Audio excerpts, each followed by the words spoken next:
G'day. The first F1 liveries have been revealed. Here's what I think of the two new Red Bull cars.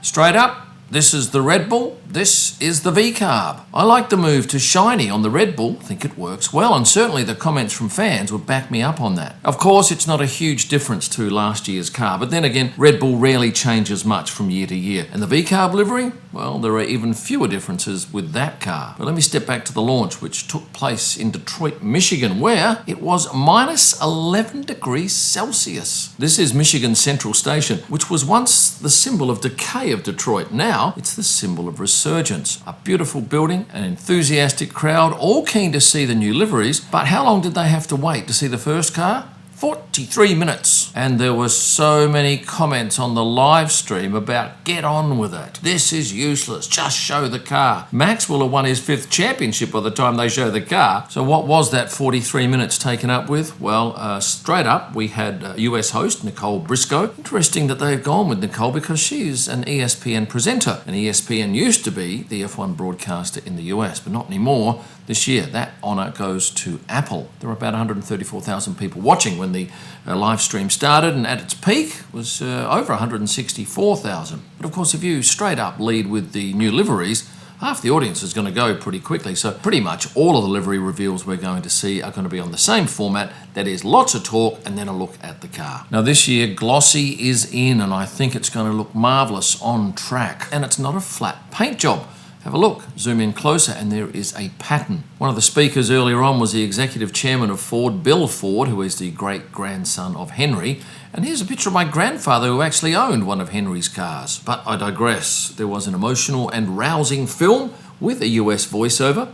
Lots of Red Bull stunts. I even spotted Yuki's face in that particular video. I didn't spot Christian Horner. Not to say he wasn't in there, but in fact, if you watched it a lot closer than I did, and I didn't watch it closely because I needed to get this video out, let me know in the comments if Christian actually did make it into that video. And this went to air late night in the US, which was very early morning in UK. I think one of the guys said it was 1 a.m. So clearly, Ford and Red Bull weren't doing this for the European market. They were doing this for the American market, and that's their prerogative. Obviously, they're looking to garner a whole lot of support that perhaps they haven't had in the past, so the US got preference. Great for me in Australia. It went to air mid-morning. First up, Laurent Mekies looked absolutely dapper when he came out to speak. Looked almost like he was a fashion designer. Nice zip vest worn underneath a stylish jacket, but he did come back a little later on in Red Bull kit. And what do you think of the new Red Bull kit? It has Ford blue on the centre part of it and Red Bull's dark blue on the sleeves. Me?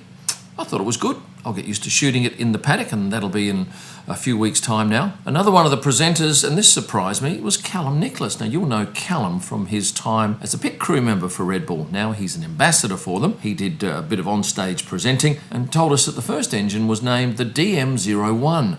That is a tribute to Dietrich Mateschitz, who of course was a leading figure in Red Bull. It was revealed in that live stream that last week they put the engine, that's the Ford powertrain engine, into the chassis and fired it up for the first time. That was done at Milton Keynes and was an incredibly exciting moment for the team. There were a number of comments online about why are we watching people wearing VR goggles, and that was in reference to Callum Nicholas and the other two wearing those goggles and showing 3D images of the engine, the DM01.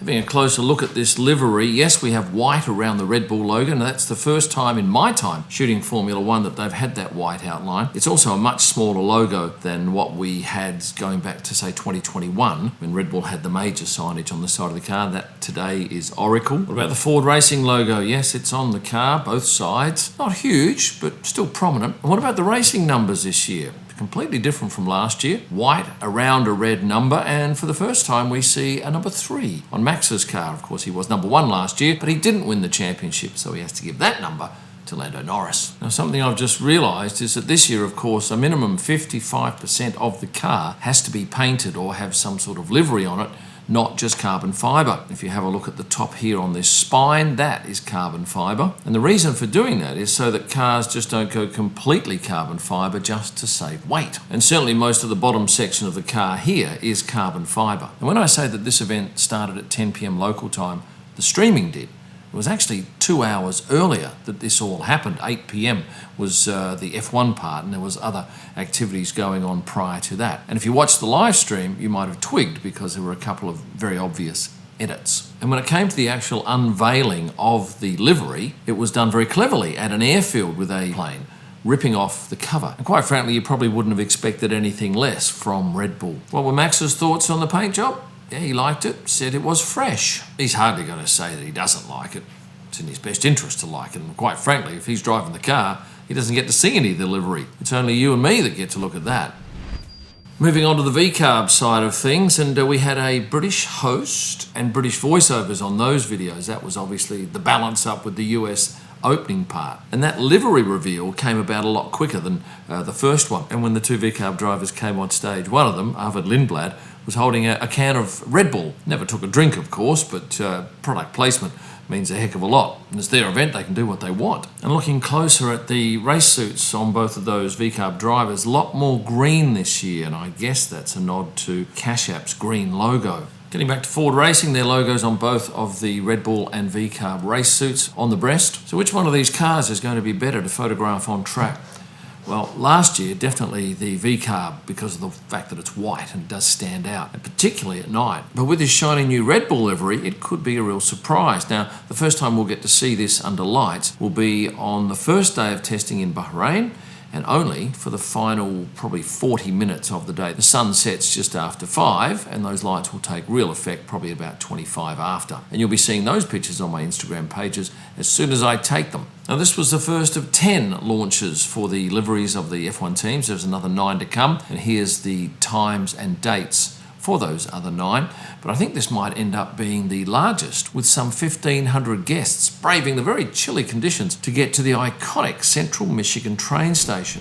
The first time these two cars will be seen on track will be in Barcelona from 26 January to the 30th. There are 5 days available for testing. Each team can run their cars on 3. Now, there's been a couple of reports that some teams might not be able to have their cars ready by day 1 of testing. Well, it doesn't matter. It doesn't matter if they don't do day 2. They've got 3 days and they could do 3, 4 and 5. But at this stage, we have no idea what days Red Bull and VCARB will be planning on running their cars for their test. And by the way, there is no media at that event. If you see any pictures from there, it'll be team pictures, because they've got, I think, 1 photographer and 1 videographer allowed. But as I understand it, they won't be allowed to go around the track, just shoot from pit wall. The first real chance we'll get at seeing these cars is in Bahrain in the second week of February. Now, before I go, a plea.